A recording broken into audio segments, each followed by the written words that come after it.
Армысыздар, бармысыздар, біздің қымбатты тыңдармандарымыз. Арнамызға қош келдіңіздер.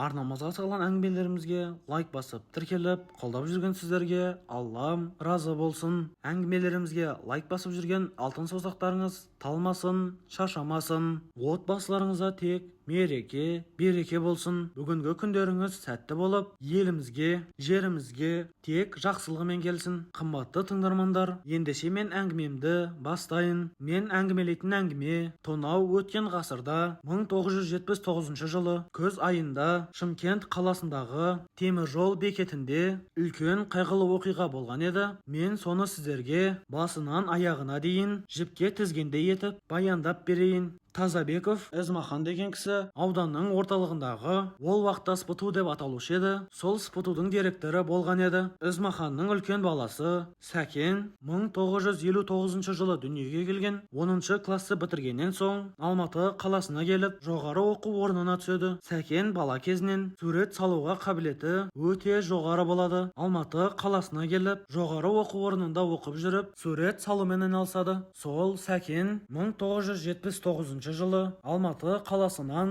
ауылға келеді. Ауылға келіп бір жұма демалып, аунап, қунап, ағайын туысқандарды аралап, Алматы қаласына оқуына қайтпақ болады. Дәл осы кезде әкесі Эзмаханның дәуірінің жүріп тұрған кезі еді. Сәкенді шығарып салуға Эзмахан өзі жанына жеке шоферін ертіп алып, баласы Сәкен үшеуі Шымкент қаласына жолға шығады. Ол уақытта директорларға мемлекет жеке мініп жүретін көлік беретін. Міне сол УАЗик көлігіменен Шымкент қаласына келіп жетеді. Шымкент қаласына келіп, Шымкенттің бір көрнекті жерінен ас ауқаттарын ішіп, кештің болуын күтеді. Дәл сол уақытта қазақтың абзал азаматы, аса ірі саяси тұлға Асанбай Асқаров Алатау жүрдек пойызы Шымкент Алматы бағытындағы адамдарды тасымалдайтын пойызды іске қосқан еді. Міне осы пойыз кешкі сағат 6-лардың шамасында Алматы бағытына қарай жолға шығатын.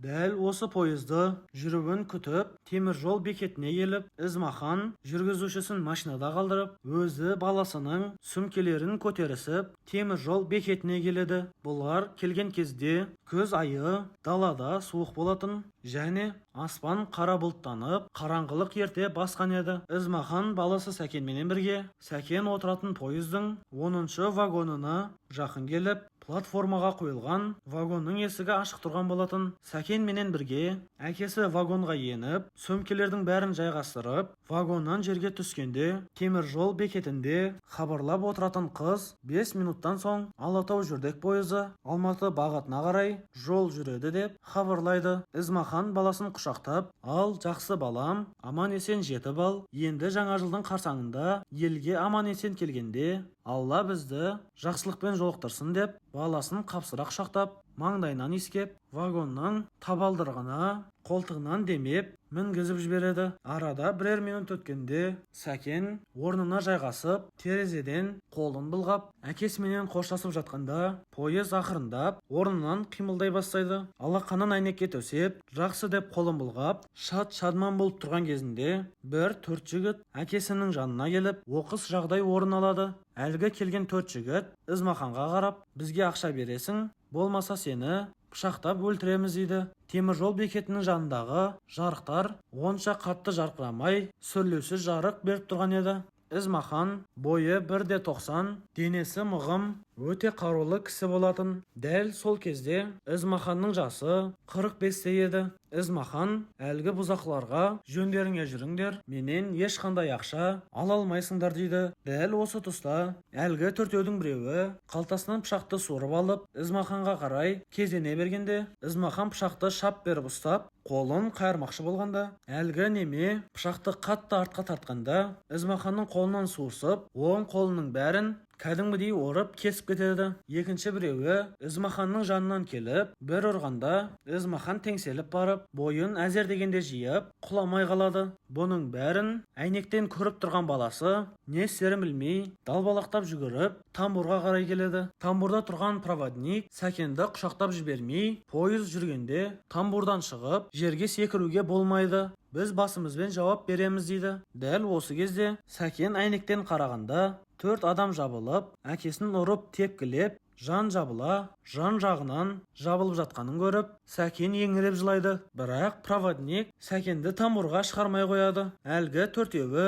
Ізмаханға жабылып, жан жағынан пышақ тығып, қолдарындағы кассеттермен ұрып, Ізмаханды құлата алмай әлекке түседі. Дәл сол уақытта қас қылғандай әшейінде темір жол бекетін аралап жүретін милициялар дәл сол жерге келмей қалады. 10 минут уақыттай әбден қалжыраған Ізмахан 4 адам 4 жағынан жабылып жатыр. Әлсіреп тізерлеп жерге отырғанда, төртеуінің ішіндегі біреуі тізерлеп отырып қалған Ізмаханның тура жүрек тұсынан пышақты сұғып алады. Жүрегіне тура тиген пышақтың салдарынан Ізмахан етбеттей құлайды. Сол құлаған күйде хор-хор етіп, аузы мұрнынан қан ағып, бақилық болып кетеді. Әлгі төртеуі тура төбелес болған жерде әжетхана болатын. Сол әжетхананың жанында кішкене ойық жол болатын. Адамдар төте жол деп, сол жолменен көшеге шығатын. Әлгі төртеуі сол жолменен көшеге шығып, із жасырып кетеді. Сәкен ойбайлап жылаған күйде пойыздың келесі тоқтайтын аялдамасы Манкент деген жер бар.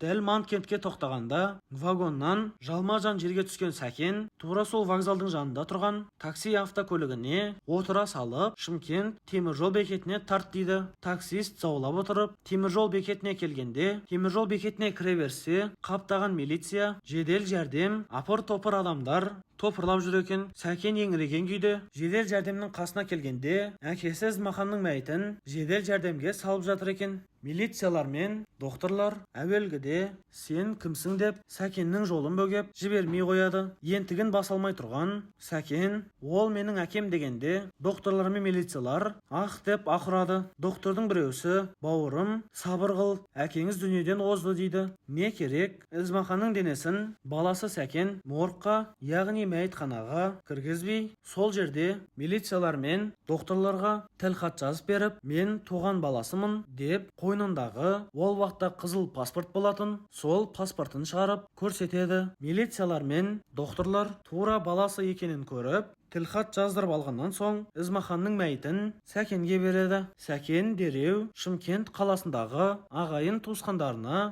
әкесінің дүниеден озғанын айтып, өзі ауылды бетке алып, әкесінің мәйітін алып жүріп кетеді. Ол уақытта қазіргідей сотовый телефон жоқ. Тек ағайындарға хабар беріп, ағайындарға хабарлап, жақсылығы болсын, жамандығы болсын, хабаршылар хабар беретін. Сол заулаған бойда ауданның орталығы Шаянға, яғни Ізмаханның үйіне өз баласы мәйітін алып келеді.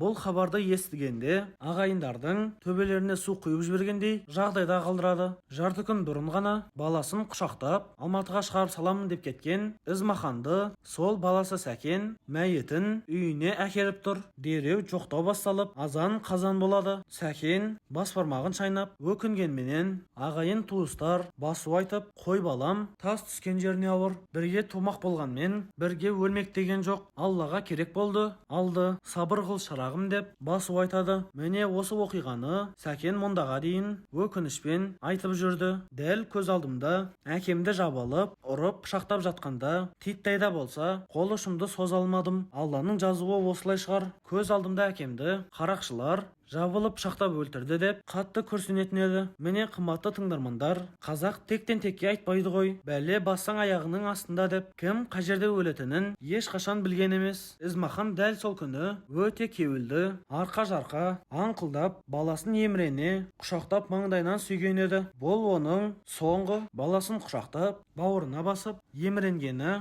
Сәкеннің күндіз-түні есінен бір шыққан емес. Міне қымбатты тыңдармандар, баласын Алматы қаласына оқуға шығарып саламын деп Ізмахан ажал құшты. Не дейміз? Жатқан жері жайлы, жаны жаннатта болсын. Ал ендеше қымбатты тыңдармандар, әңгімелеріміз қандай да бір әсер қалдырып жатса, лайк басып, тіркеліп, қолдап қойсаңыздар болады. Арнамызға тіркелмеген тыңдармандарымыз болса, арнамызға тіркеліп, бізге көмек қолын ұсыныңыздар. Сіздердің қолдауларыңыз бізге ауадай қажет. Көп жиылса көл, тамшыдан теңіз құралады деуші қазақ атам. Сіздердің әрбір басқан лайктарыңыз, әрбір арнамызға тіркелгендеріңіз бізге үлкен күш қуат береді. Ал ендеше қымбатты тыңдармандар, келесі әңгімемізді жолдағанша сау, саламатта болыңыздар. Еліміз аман, жұртымыз тыныш болсын. Қазақстанымыз қанатын кеңге жайып, қарыштай берсін. Сіздерменен әңгіме дүкен құрған Әлидің әңгімелері YouTube арнасы, ал мәтінді оқыған Әли Азат Байұлы.